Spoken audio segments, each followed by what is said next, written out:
It's that time of year again where hopefully most of you are getting a bit excited about the golf season, myself included. It's been a horrid winter, so how can we get your game dialed back in after a long layoff? Let's get into it.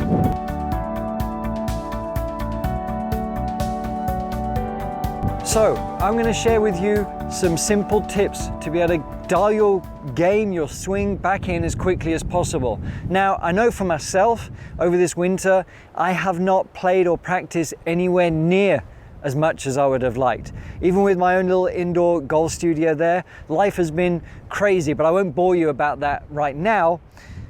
So I know what it's like to feel rusty, to feel a bit frustrated and actually a bit apprehensive about getting back out on the golf course. So I came out really just a handful of days ago when the sun was shining finally. I could get out on the range and just hit a few. And I went through pretty much this process that I'm going to share with you today that will ensure that you hopefully blow off the cobwebs a little bit quicker than normal. So there's a lot of things we can do, but let's just try and focus on a couple here. Now, the first one is boring, but it's the grip. I need you to focus on having a good grip. If you have a crap grip, or if you've got tendencies to be too strong or weak, now is the time to fix it.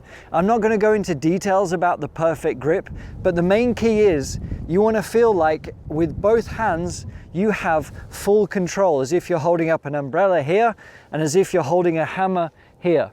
Very simple, whether you use interlocking, overlapping, or the full finger grip, whatever it is, but work on the feel and sensation.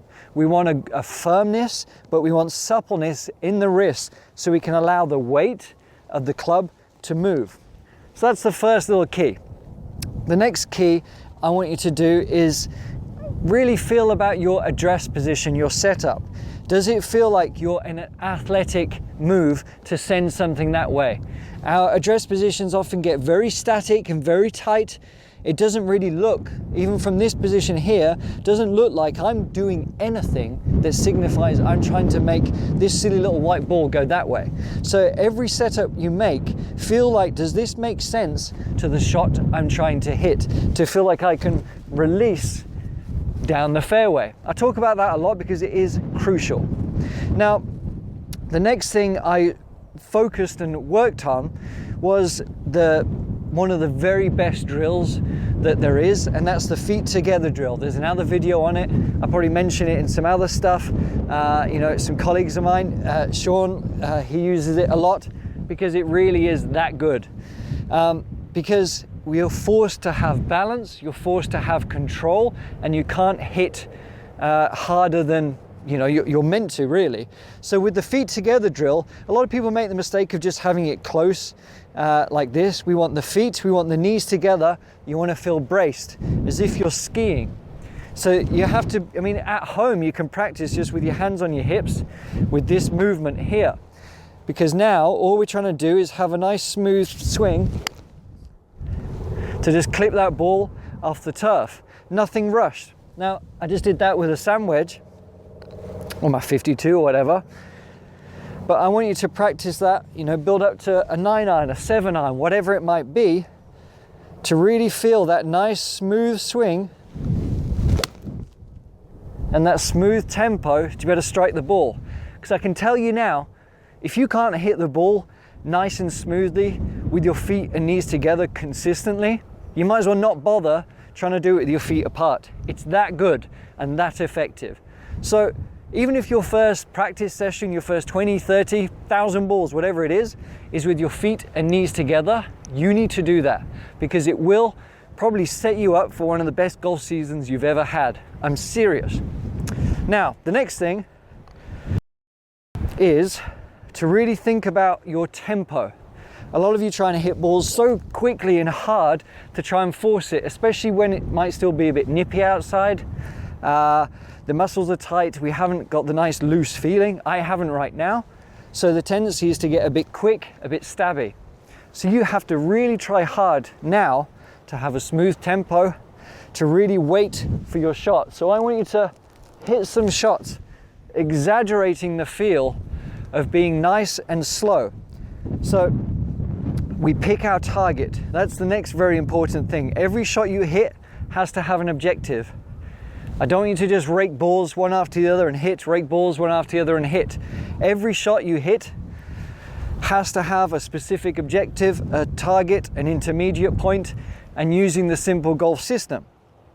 Now, we've got our every shot now that we're trying to strike. I'm going over actually the lawnmower over there. I'm just going to try and hit this low 3/4. As you can see, it's very windy. Hopefully you can even hear what I'm saying. But with this swing right now, I'm going to make, I mean, this is really hard with the wind, but I'm going to go slow.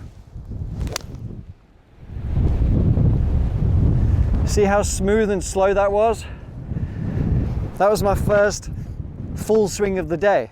And that's exactly how I want you to go about these tasks. So I'm going to choose another one.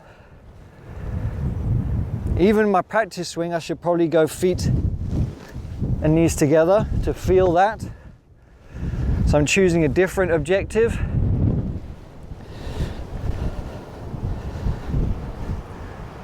I got my shot here. Just going to try and do a low draw. A little bit heavy, but it still went where I needed it to go.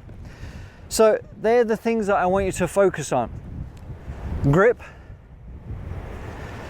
address, use the feet and knees together drill, pick a target every single shot you hit, and then use a really crazy smooth tempo just to brush the ball to get yourself dialed back in.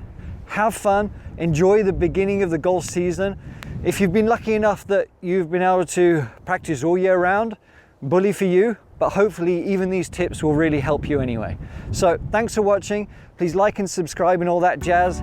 And if you have any questions, just click the link below and I will chat to you there.